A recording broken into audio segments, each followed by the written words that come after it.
자, 이제 본격적으로 우리가 에스겔서를 상고할 터인데요.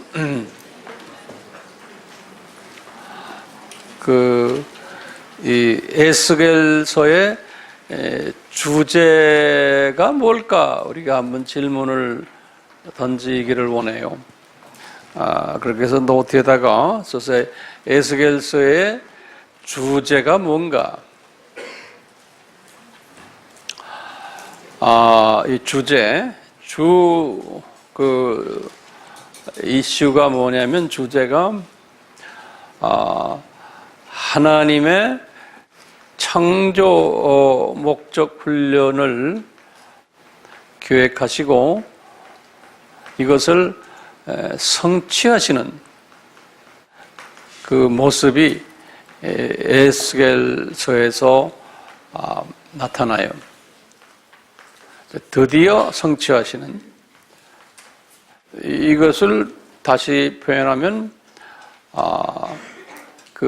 이 성취하시는데 주관자 되시는 분이 누구신가? 이제 여호와 하나님이신 거예요. 이 성취하는 데 있어서 여호와 하나님. 그래서 이 일들이 일어나는 것을 설명하면서 에스겔에게 이렇게 하는 목적은 내가 여호와인 줄을 너희들에게 알려주기 위해서다.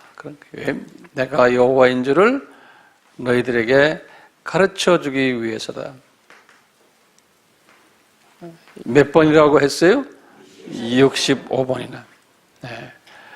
그러니까 이것은 하나님의 주권적인 섭리 안에서 시작을 했고 또 진행해 왔으며 또 마무리하시는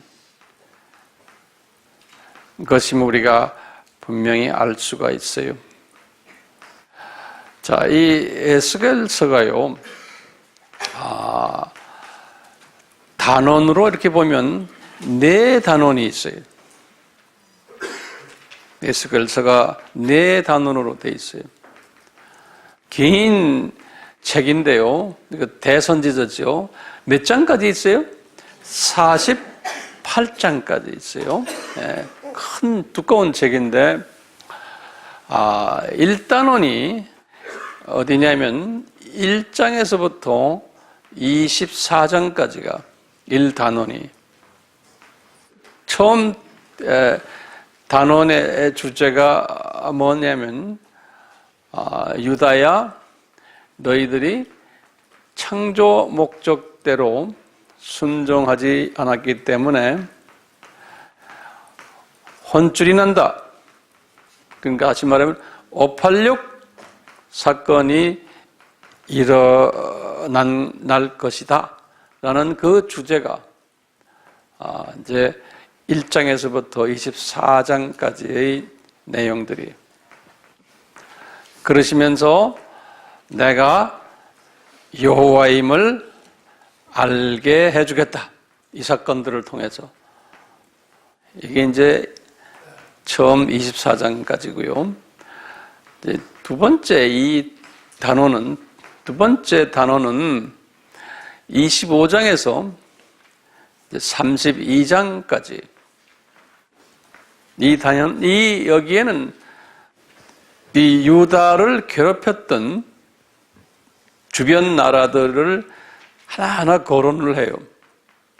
그러면서 너희들 이 하나님의 1단원에서 이제 이런 목적을 가지고 하신 이 일에 악역을 감당한 것에 대해서 우리말로 표현하면 수고했다, 이것보다도 너 내 자녀들을 이렇게 훈련시키는 일에 악역을 했으니까 혼쭐 내겠다 라는 표현으로 각 나라 이름을 대면서 내가 너희들을 혼쭐 내겠다, 이런 식으로 표현된 것이 두 번째 단원에서 25장에서 32장이에요. 하나님의 백성들을 훈련시키는 하나의 도구들로 사용받은 그러한 분들이에요. 나라들이고 오늘날도 마찬가지죠.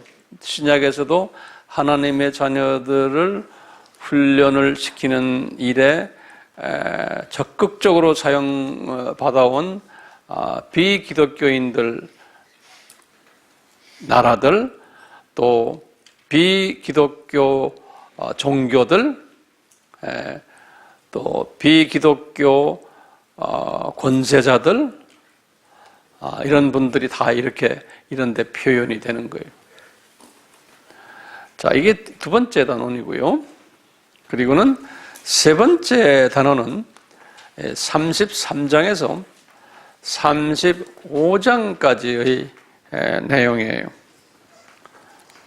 이 내용은 뭐냐면 이렇게 너희들이 혼쭐 났는데 이제 때가 돼서 너희들을 회복시켜 주겠다.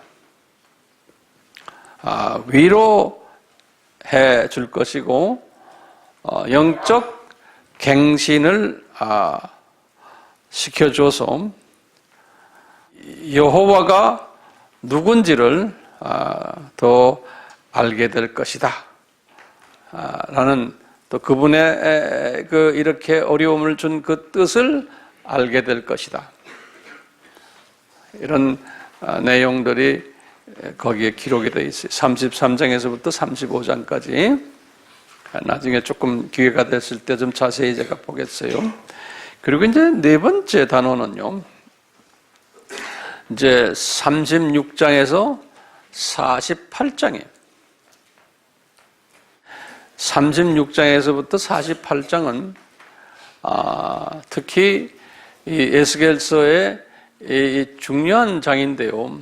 요 장은 뭐냐면 시간을 짬뿌해 가지고 예수님의 재림 전에 이 이스라엘 나라가 시온 운동에 다시 말하면 고토로 귀환하는 자이오니즘, 시온 운동, 이 운동이 일어날 것이고, 그리고는 이스라엘 사람들 중에 일부가 영적인 눈을 뜨는 이 마른 뼈가 생기를 받는, 그 말은 뭐냐면 지금 오늘날로 표현하면 메시아닉 주들이, 메시아닉 유대인 기독교인들이 나타날 것을 에스겔에게 예언을 하셨어요. 예수님의 재림 전에. 나중에 이제 그걸 좀 자세히 볼 거예요, 우리가요. 그래서 이제 이게 에스겔에서 이제 36장부터 36장은 시온 운동이 일어나고 37장은 마른 뼈 사건이에요. 이게 이제 메시아닉 주들이 일어날 것이고, 그 다음에 이제 38장, 39장은 아주 유명한 장에 이제 7년 환란 때, 이 소련이 주동이 돼서 아랍과 연합군이 돼가지고, 이스라엘을 침공할 것을 에스겔에게 아주 자세히 설명해 줬어요. 그래서 이제 오늘날 예수님의 재림을 이 기다리는 많은 목사님들이나 학자들이나 또는 평신도들 중에 이런 헌신된 분들이 요 에스겔서 37장, 38장, 39장 여기를 많이 집중하면서 공부를 해요. 그래서 이제 이 에스겔에게 이 바벨론을 통해서 이 훈련을 하는 이걸 하다가 나중에 시간을 짬뿌해 가지고 이제 예수님의 재림 때에 일어날 일들을 에스겔에게 보여주시는 거예요. 그리고는 이제 그 7년 환란이 끝난 후에 천년 왕국이 들어올 터인데, 이 천년 왕국 때 예루살렘 성전이 다시 재건이 돼서 이것이 쭉 어떤 스타일로 재건이 돼서 어떻게 예배를 드릴 것을 자세히 설명을 했어요. 그게 이제 40장부터 48장까지 쭉 예루살렘 성전에 관한 이야기가 나와요. 그렇게 해서 이제 에스겔서가 이제 끝나는 거예요. 자, 그러면 이제 각 장마다 제가 중요한 부분들을 에스겔서 개요로 그 제목을요, 에스겔서 개요 이렇게 제가 적절한 단어가 없어서 그렇게 했는데 이 말이 맞아요? 에스겔 개요? 예, 에스겔 개요. 자, 1장을 잠깐 보시면 한번 성서를 열어보세요. 1장은 그 에스겔에게요. 그 그발 강가에서 이렇게 있는데 이상으로 보여주시면서 비전으로 보여주시는데 이분을 비전으로 쫙 말씀을 주시기 전에 뭘부터 했냐면 이분을 들어다가 3층 천 하늘 보좌로 올려보냈어요. 에스겔이 그래서 아주 유명한 거예요. 이분이 하늘 보좌에 타고 올라갔는데 이제 1장 5절에서부터 이제 그 10절의 말씀을 보면요. 뭐냐면 딱 보니까 올라가서 딱 보니까 여러분들 그 5절부터 좀 성경을 직접 눈으로 보세요. 5절부터 봤는데 이분이 뭘 봤냐면은 하늘 보좌에 그룹 천사들. 우리 그룹이란 말 들었죠? 우리 아바에서요. 천사 중에 제일 높은 계급이에요. 그 계급 클래스죠. 그룹 천사들이 거기 보좌 주변에 있는 걸 봤어요, 이분이. 근데요, 요 그룹 천사들 보시면 거기 보면 네 가지의 생물의 형상으로 그룹 천사가 이렇게 그런 모습으로 본 것을 에스겔이 기록을 했어요.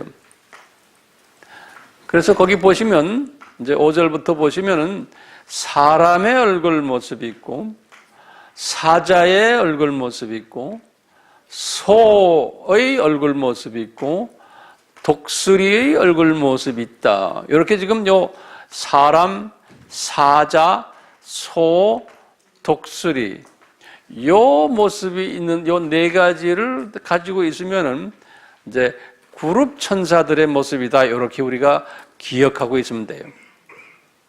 그래서 이제 요 모습이 그대로 나중에 이제 에스겔서 10장 14절과 15절을 지금 1장을 그대로 놓고요. 10장으로 넘어가세요. 14절과 15절을 보시면 이 똑같이 에스겔이 그래요. 그 1장에서 봤던 그 천사들을 또 봤는데 그 천사들이 아주 거기다가는 그래 10장에 가서는 그룹 천사들이라 그렇게 써놨죠. 예? 그러면서 그 모습들 보면 똑같이 사람, 사자, 소, 독수리 얼굴 이렇게 돼 있어요. 그래서 이 네 가지의 얼굴 모습을 가지고 있는 천사들이 이게 그룹 천사들이구나. 그 그룹 천사 중에 제일 높은 천사가 누구였어요? 루시퍼였죠. 그렇죠? 이 제일 높은 천사가 루시퍼였죠. 그렇게 우선 알고 계세요. 이 그룹 천사가 루시퍼였다는 게 어디에 나와요? 여기 에스겔서, 같은 에스겔서 28장 14절 보세요. 에스겔서 28장 14절에 보시면 거기 보면 지금 루시퍼 이야기하는데 루시퍼 너는 기름 부음을 받은 덮는 그룹이여. 그래서 거기다 줄을 그어놓으세요. 루시퍼가 그룹 천사들 중에서 가장 높은 그룹이요. 여기는 지금 단수로 되어 있어요. 여기서는요. 왜냐하면 지금 루시퍼 한 분을 이야기하기 때문에 이렇게 이제 이 그룹 천사가 있는데 이분이 그러니까 이 그룹 천사들이 가장 높은 그 보좌 가까이에 있는 천사군들이고 그보다도 약간 한 단계 낮은 그룹이 우리 무슨 그룹이에요? 스랍 천사들이죠. 자, 그러면 그 스랍 천사들은 누가 봤냐면요. 이사야가 봤어요. 이사야서 6장 1절에서 2절을 보시면 이사야서 6장 1절에서 2절을 보시면 이사야도 하늘 보좌로 올라갔는데 이사야는 하늘 보좌에 올라갔는데 스랍 천사들을 봤어요. 하늘 보좌 주변에 있는 천사들. 그래서 그 6장 1절 2절에 그 스랍이란 말 나오죠. 그렇죠? 거기다 동그라미 쳐놓으세요. 스랍 천사들을 봤어요. 우리도 이제 하늘 보좌에 올라가면 이게 아무나 하늘 보좌 가까이 가지 못하잖아요. 근데 우리 아미 식구들은 그쪽으로 갈 것 같아요, 모두. 네. 아멘? 네. 우리는 거기 올라가려고 지금 그 동네 가려고 이렇게 지금 앉아서 지금 이렇게 열심히 하잖아요. 네.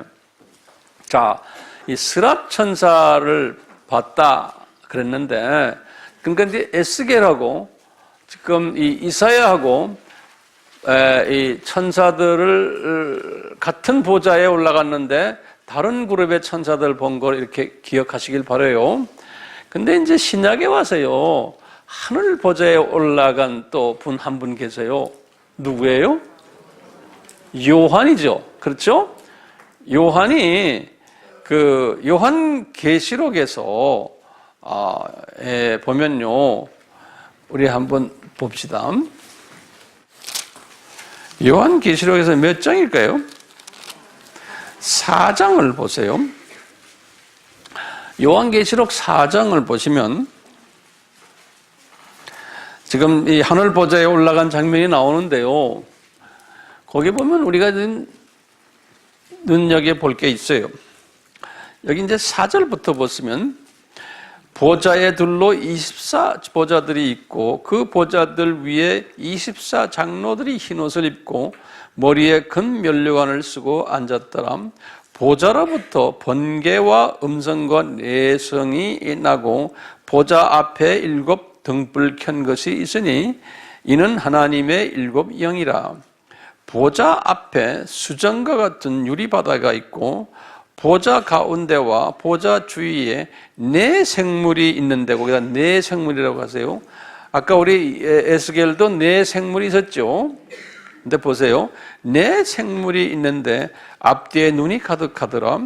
그 첫째 생물은 사자 같고 그 둘째 생물은 송아지 같고 그 셋째 생물은 얼굴이 사람 같고 넷째 생물은 날아가는 독수리 같다 그랬어요.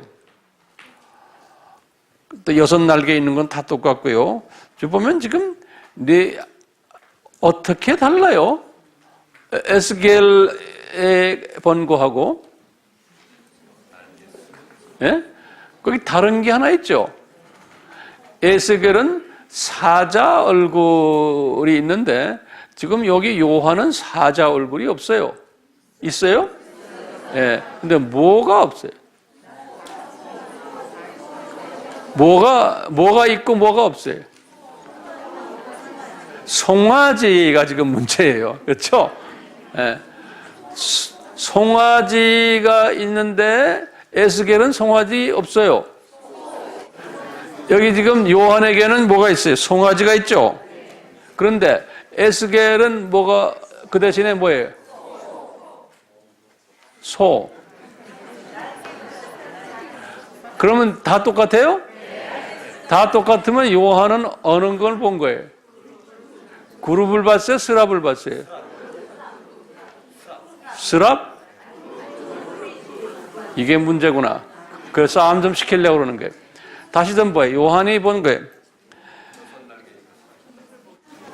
사자, 송아지, 사람, 독수리. 사람, 사자, 송아지, 독수리. 소하고 송아지하고 같아요? 오케이. 내가 영어 성경을 볼게요. carp라고 그랬어요. carp가 뭐예요? 송아지. C-A-L-F. 또 우리가 그러면 에스겔 써봐요. 에스겔은 뭐라고 써 있어요? carp라 안 그러게 bull이라고 그랬어요. B-U-L-L. 그럼 영어 선생들 carp하고 bull하고 어떻게 달라요? 내가 지금 여러분들에게 물어보는 거는 이 요한은 어느 천사를 받느냐? 스랍을 받느냐? 안 그러면 그룹을 받느냐? 내가 그걸 지금 여러분들에게 좀 여쭤보는 거예요. 오케이. 내가 거기서 그러니까 혼돈스럽 그걸 빨리 찾아내. 그러니까 어떻게 차이가 나는가? 에스겔서 몇 장? 10장 봐요. 10장. 오케이. 거기에 지금 답이 있다고. 여기 지금 보세요. 에스겔서 요거 봐요. 지금 10장 14절하고 15절하고 같이 보셔야 돼.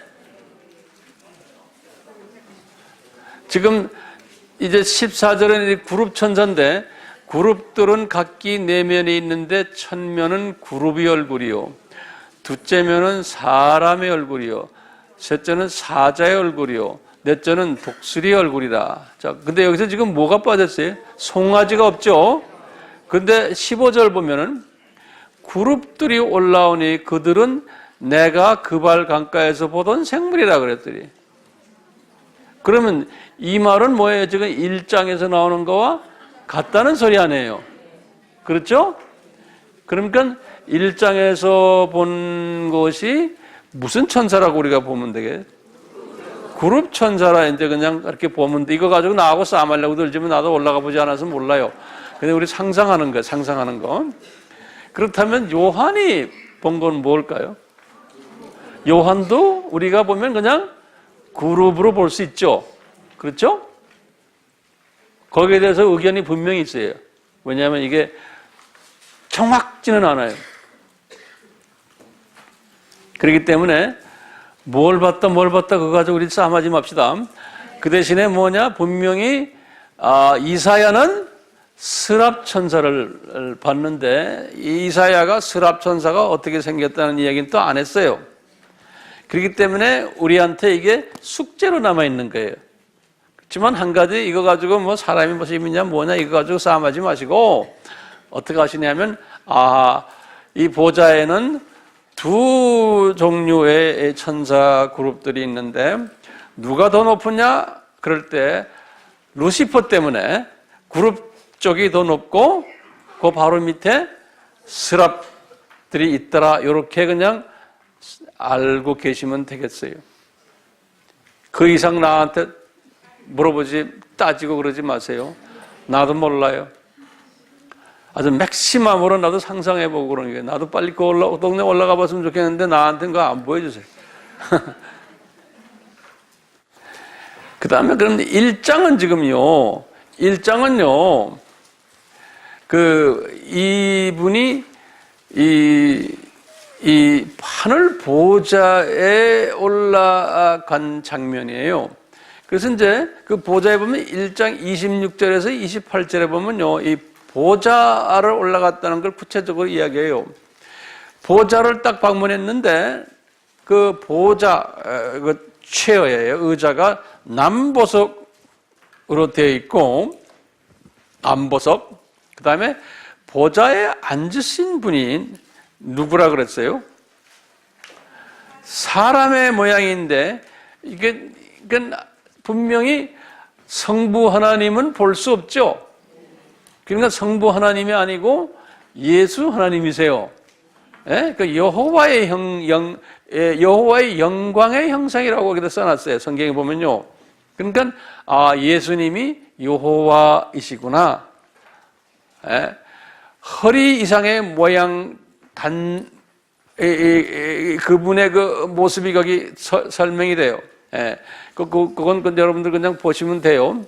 그러니까 이분이 지금 에스겔이 1장에서는 하늘 보좌에 올라갔다. 그래서 하늘 보좌에 올라가서 이제 직접 이제 예수님으로부터 말씀을 듣는 환상으로 보는 그러한 장면들이에요. 근데 2장으로 이제 들어가 보시면 2장은 2장 3절에서 6절에 분명히 에스겔을 부르시는 장면이 나와요. 에스겔을요, 이 보좌에서 예수님이 직접 이분에게 부르시는 거예요. 2장 3절에 보시면, 내가 하니까 누굽니까? 예수님이에요. 여호와예요. 내가 너를 이스라엘 자손 곧, 여기도 보면 이스라엘 자손이라고 그랬지, 유다라고 말 안 했어요. 근데 유다, 이스라엘이란 말은 이제는 이 두 개를 다 포함해서 본다고 생각하시면 돼요. 이스라엘 자손 곧 패역한 백성, 나를 배반하는 자에게 보내노라. 그들과 그 열조가 내게 범죄하여 오늘날까지 이르렀나니, 이 오늘날까지 이르렀다는 게 이게 언제까지예요, 지금요? 이분이 언제 썼어요? 592년 또는 3년 했죠? 그러니까 지금까지. 그러니까 앞으로 몇 년 있으면 586 일어나요? 한 6, 7년 후죠? 그렇죠? 6, 7년이? 그렇죠? 그 다음에 4절 보세요. 이 자손은 얼굴이 뻔뻔하고 마음이 강팍한 자니라. 내가 너를 그들에게 보내리니 너는 그들에게 이르기를 주 여호와의 말씀이 이러하시다 하라. 예, 내가 너를 그들에게 보내리니, 지금 요 그들이 누굴까요? 지금 이 에스겔이 어디 있어요? 바벨론에 있죠. 지금 그발 강가에 있죠. 그 당시에 유대 사람들이, 이스라엘 사람들은 분명히 거기에 지금 노예로 와 있고요. 유다 사람들은 아직 노예로 안 가 있죠. 몇 명만 가 있어요. 2만 명만 지금 가 있을 때예요. 그러니까 좁게 생각하면은 너 지금 너하고 같이 온 2만 명 앞에다 이야기하라, 이렇게도 우리가 이해가 될 수 있어요. 그들에게 이야기하라는 거예요. 아직까지 나머지 사람들은 어디에 있어요? 아직도 예루살렘 남유다 쪽에 아직도 살고 있잖아요. 그렇기 때문에, 그러니까 여기 보면요, 이 자손은 얼굴이 뻔뻔하고 마음이 강팍하니라 그랬어요. 아니, 그러면 가만히 생각해 보세요. 왜 강팍해요? 이 지금 유다 사람들이? 예? 그럼 보세요. 우리가 그냥 문자적으로 그대로 직역해 보면, 나쁜 놈들이야. 그렇게 하나님이 말하는데도 잘 안 듣고 강팍하고, 이렇게 우리가 볼 수 있어요. 근데 우리가 좀 뒤집어서 보면요, 우리 바로 왕도 아주 강팍했죠. 그럴 때 여호와가 모세에게, 예수님이 모세에게 뭐라고 그랬어요? 저 바로를 강팍해 한 것도 내가 했다 그랬어요. 여러 번 그런 말씀하셨어요. 거기다 좀 적으세요. 바로가 강팍해 한 것이 한두 번이 아니에요. 강팍하다고 한 것이. 근데 그걸 다 내가 했다. 예수님이 그분을 강팍해 한 것이 내가 바로의 마음을 강팍해 했다. 이렇게 말씀하신 게 성경 구절에 여러 군데 나와요. 출애굽기 보세요. 4장 21절, 7장 3절, 9장 12절, 10장 1절, 또는 10장 20절, 또 27절, 11장 10절, 14장 4절, 또는 8절, 여러 번 이 모세하고 이제 출애굽하는 그 과정 속에서 예수님이 모세에게 그러는 거예요. 바로가 왜 저렇게 못되게 노는지 아느냐? 내가 강팍하게 만들어놨다 그러는 거예요. 그러면 이 강팍하게 만들어놓은 목적이 뭐예요? 네? 예수님의 보혈의 능력을 보여주기 위해서예요. 그렇죠? 6월절 어린 양의 피의 능력을 보여주기 위해서, 다시 말하면 예수님의 그 십자가의 능력을 보여주기 위해서 바로 왕을 강팍하게 만들어놨다는 거예요. 역사 속에서요. 똑같이 지금요, 여기 지금 하나님이 사랑하는 이 유대 사람들이 아주 강팍한 사람들이 된 거예요. 이게 하나님의, 예수님의 디자인이라고 생각 안 되세요? 우리 예수님이 이런 말씀도 하신 일이 있어요. 이 이스라엘 사람들이 얼마나 강박하냐면, 우리 마태복음 23장 37절에 예수님이 유대인들에게 하시는 말씀 있잖아요. 우리 유명한 말씀이죠. 예루살렘아, 예루살렘아. 그러면서 내가 너희들에게 선지자들을 보냈는데 너희들이 그 선지자의 말을 듣지 않고 다 돌로 쳐 죽였다. 그럴 때마다 내가 암탉이 병아리를 껴안듯 너희들을 안아줬다. 이런 말 우리 알잖아요. 마태복음 23장 몇 절이에요? 37절. 그러니까 이 말씀 우리가 그냥 문자적으로 그냥 보는 것보다 그 속에 깔려있는 하나님의 의미가 있어요. 이분들을 강팍해 하신 것. 강팍하게 해야지만 이분들이 바벨론이 이분들을 잡아다가 70년 노예를 시킬 수 있죠. 하나님은 공의의 하나님이시기 때문에 건수가 맞아야 돼요. 이게 법적으로 이게 맞아야 돼요. 좋은 행동만 해요. 그러면 이건 못해요. 바벨론 사건을 일으킬 수가 없죠. 그러니까 이 강팍해 하시는 것도 뒤에 깔려있는 건 보면 예수님의 그 창조 목적이 얼마나 중요하다는 것을 우리에게 가르쳐 주시기 위해서 그 유대인들, 이스라엘 사람들이 이렇게 강팍하게 행동하도록 하고는 거기에 대가를 지불하도록 하는 그 그림자 역할을 우리에게 보여줬던 거예요. 그래서 이제 2장 5절에 에스겔서 그들은 패역한 족속이라 듣든지 아니 듣든지 그들 가운데 선지자가 있는 줄을 알지니라. 그러니까 예수님이 지금 우리 예수님이 전능하신 분이신데 어떻게 이런 말씀을 표현하세요? 듣든지 아니 듣든지. 그러면 여기에 무슨 내용이 깔려 있어요? 안 들을 확률이 많다는 소리가 깔려 있죠. 그런데 그러면 이제 이렇게 우리가 이제 진보 쪽에서는 그러는 거예요. 이게 자유의지를 발동했기 때문에 듣든지 안 듣든지는 책임은 인간에게 있다. 이렇게 이제 보는 분들도 계세요. 그러다 보면 성경 전체가 풀리지가 않아요. 이제 이런 식으로 보면은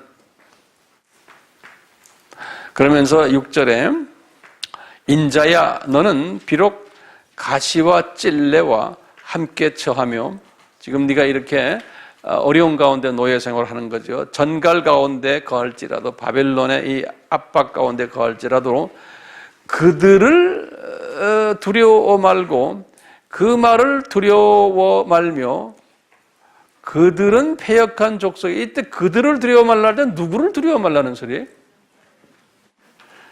바벨론을 두려워하지 말라는 소리예요? 안 그러면 유대인들을 두려워하지 말라는 거예요. 경고를 할 때 듣든 안 듣든 경고를 할 때 유대인들을 두려워하지 말라는 거예요. 그냥 듣든 안 듣든 말하라는 거예요. 이렇게 이야기를 해요. 우리 이제 목회자들도 설교를 하거나 할 때 항상 사람을 인식하다 보면은 사람을 두려워서 이런 식으로 말씀하면 교인들 다 떠날까봐 사람 인식해보면서 목회하는 목사님들이 굉장히 많아요. 대부분이 그래요. 왜냐하면 현실적으로 교인들에게 회개하라, 매 설교만 할 때마다 회개하라고 그러고 하나님 두렵지 않느냐 그러고 니네들 그럼 지옥 간다 그러고 매일 이런 말만 하면 교회에 한 사람도 안 남을 거예요. 우리 교회도 다 도망가 버릴 거예요. 그러니까 그게 이제 문제긴 문제예요. 근데 이제 에스겔 보고 그러잖아요. 사람 두려워하지 말아라. 할 말 다 해라. 이러는 거예요. 이 말 하시고는요, 에스겔이 이게 가능해요? 에스겔도 사람인데 주변 눈치도 봐야 되잖아요.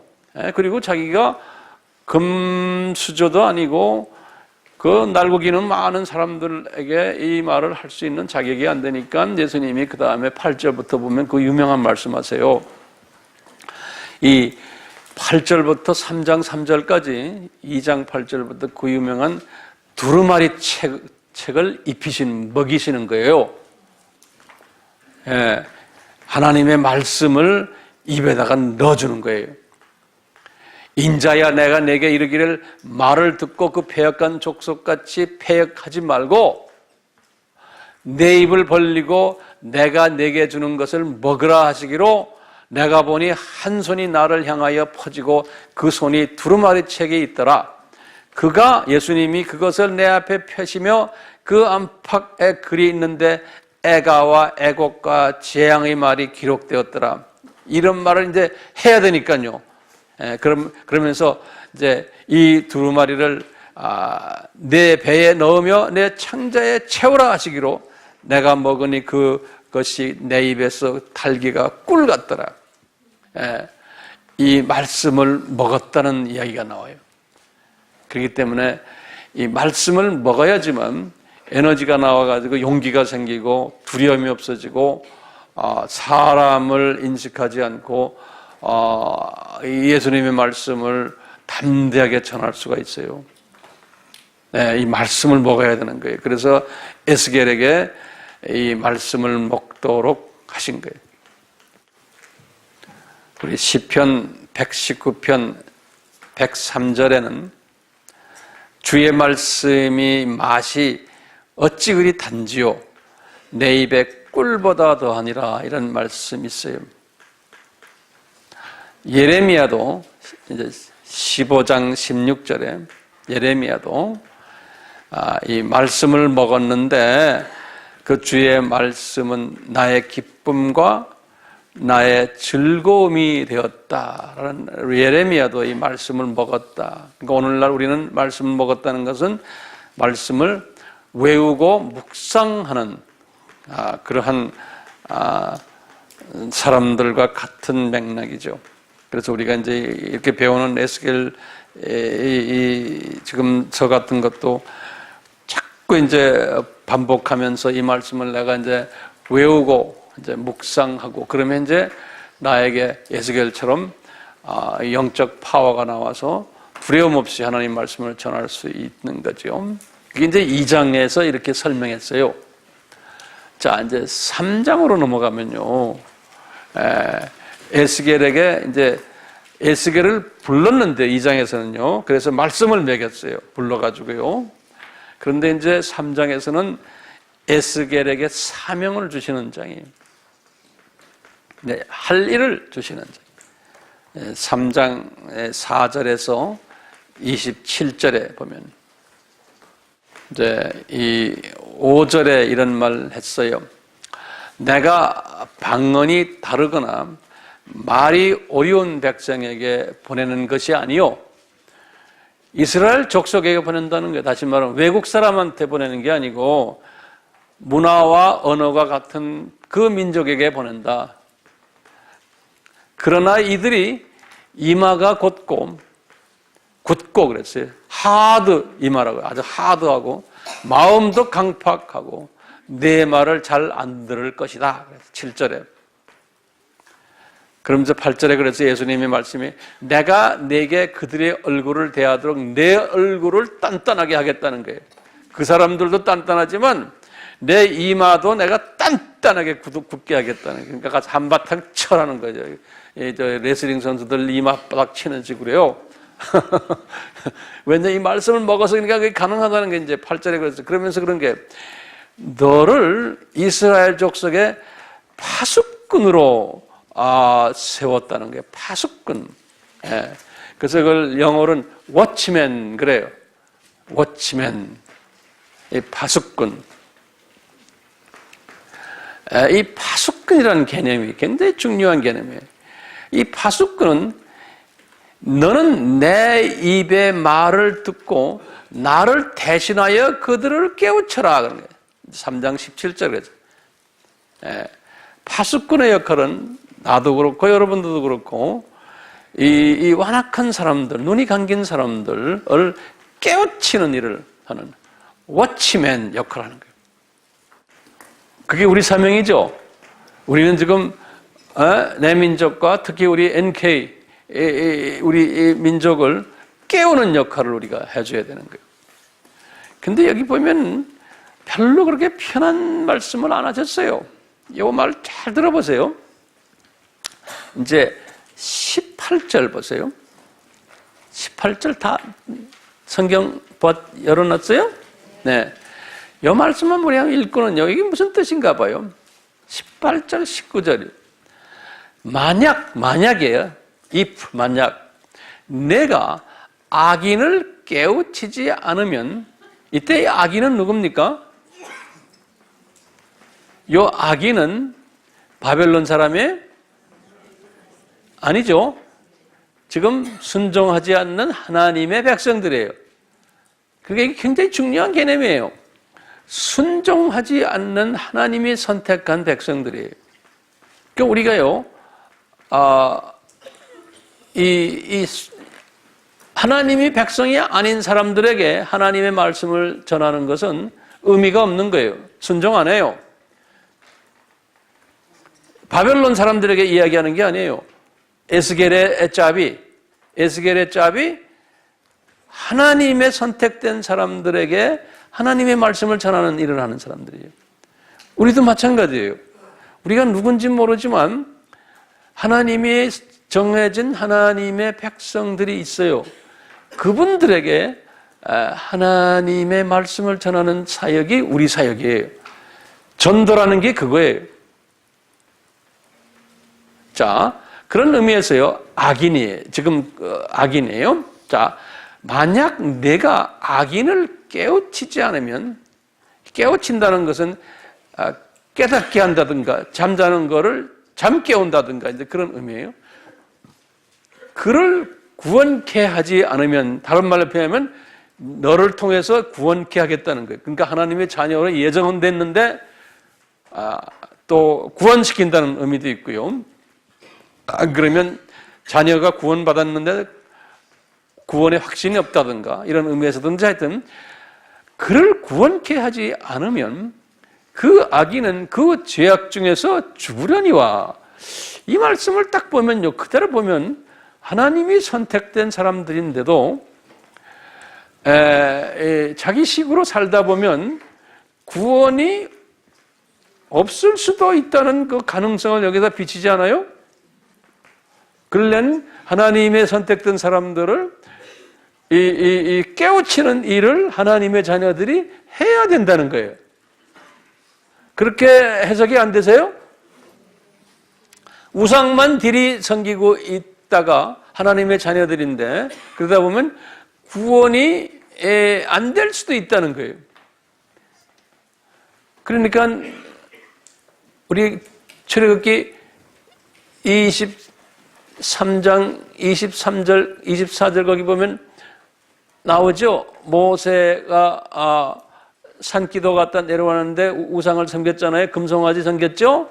그럴 때 하신 말씀이 예수님이 모세에게 너희들 이런 짓들 하면 내가 생명책에서 지워버리겠다 그랬어요. 그 생명책에 적혀 있었는데 하나님의 자녀로 지워버리겠다는 거예요. 그런 거와 같은 맥락 아니에요? 그러니까 우리가요, 하나님의 자녀로 예정받은 사람들이 우리 주변에 또는 선교지에 지금 있는데 그 사람들을 구원시킬 사명이 있는 거예요. 누군지는 모르지만. 그런데 하나님이 자녀인지 아닌지 우리가 어떻게 알아요? 어떻게 하느냐? 그분들의 일단락은 반응을 보면 하는 거예요. 우리가 말씀을 전할 때 이렇게 귀를 기울이고 가까이 오는 사람이 있어요. 안 그러면 우리 주변으로 불러 모으는 일을 주님이 하세요. 천사들을 통해서 성령님께서. 그러니까 우리가 지금 NK 예를 들어 사역을 할 때 NK 사람들, 그 많은 사람들 중에서 우리 가까이 이제 불러 모으시는 일을 주님이 하실 거 아니에요? 그럼 우리가 그 사람들을 잘 가르쳐 가지고 잠에서 깨어나도록 해주는 사명이 우리 사명인 거예요. 아멘입니까? 예. 지금 보세요. 그러면서요, 그 다음에 말 보면 별로 기분 안 좋은 말이에요. 제약 중에서 죽으려니와 내가 그 핏값을, 내란 건 예수님이 그 핏값 내 손에서 찾을 것이요. 그러니까 여기 뭐냐면 만약 내가 악인을 깨우치지 않으면 그런 거예요. 이제 우리 NK 사역 이제 할 우리들은요, 이게 우리 책임이에요. NK 사역을 하라고 이렇게 준비시키시고 모든 기회를 다 주셨는데 안 하는 거예요. 그러면 어떻게 하겠다는 거예요? 예수님이 내가 그 핏값을 내 손에서 하겠다는 거예요. 야, 아미교회를 떠나셔야 돼, 빨리. 네. 그 다음에 보세요. 19절에 내가가 누굽니까? 여기서는 지금 에스겔이에요. 에스겔아, 내가 너한테 지금 사명을 준다는 거예요. 내가 만약 악인을 깨우치되 그가 그 악한 마음과 악한 행위에서 돌이키지 아니하면, 조금 다르죠, 앞에 문장과. 그는 그 죄악 중에서 죽으려니와 너는 내 생명을 보존하리라 그런 거예요. 이 책임이 누구에게 있다는 거예요? 우리 짭은 뭐예요? 가서 깨우치기만 하면 되는 거예요. 그 다음은 그분 문제야. 그 다음에 또 있어요. 이제 20절 보세요. 또 의인이 그 의에서 돌이켜 악을 행할 때는, 자, 이제 이때 의인은 누굴까요? 이제 깨달음을 받아가지고 이제 하나님의 자녀가 된 사람이라 이렇게 보면 되잖아요. 의인은 법적으로 이제 원죄가 해결된 사람이에요. 또 의인이 그 의에서 돌이켜 악을 행할 때는, 다시 말하면 다시 바꿔야 버린 거예요. 그걸 이제 영어로는 backslidden이라고 그래요. 예. backslidden, 슬라이드 타는 거, 이거 미끄러 내려가는 거예요. 예? 그래서 예컨대 이제 이 악을 행할 때는 우리가 보면 다원주의까지 사람으로 돼버린 거예요. 우리가 잘 설명해주고 다 했는데 갑자기 다원주의 이야기까지 하면 다원주의나 믿습니다. 예? 호모도 믿습니다. 뭐 이런 식으로 이제 나올 때 이미 행한 그의 의는 기억할 바가 아니라 내가 그 앞에 거치는 것을 두면 그가 죽을지니 이는 내가 그를 깨우치지 않음이라. 이거 기가 막히니. 그 우리가요, 종교다원지에 빠지지 않도록 잘 가르쳐야 되는 거예요. 우리 책임이요. 그가 그 죄 중에서 죽으려니와 그 핏값은 내가 내 손에서 찾겠다는 거예요. 그러니까 우리 NK 사람들 잘 인도까지 하는 것만이 아니고 다원주의까지, 이 말세 징조 다 설명해 줘야 되고, 다원주의지 빠지지 말으라고 다 설명해 주고 가르쳐 주고, 그걸 완전히 깨닫게 만들어 주는 거예요. 왜? 나를 위해서예요. 그 20절이에요.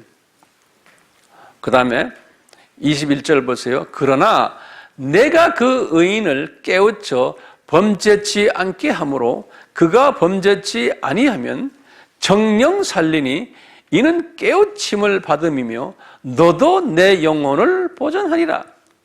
21절에. 그래놓고 26절에 보면 우리 예수님이 이 에스겔을 벙어리로 만들어 버렸어요. 벙어리로.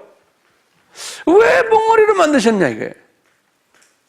거기 27절을 보면 그랬어요. 때가 되어 여호와가 에스겔과 말할 때에 다시 입을 열게 하실 것이니라. 다시 말하면요, 에스겔이 아직도 전도자로서 말한 때가 아직 아닌 거예요. 그러니까 때가 아닌데 주절거리면 그것도 주님이 원치를 않는 모양이에요. 그러니까 때가 올 때까지 기다리는 거예요. 우린 NK는 지금 때가 찼어요. 지금 3장 이야기예요.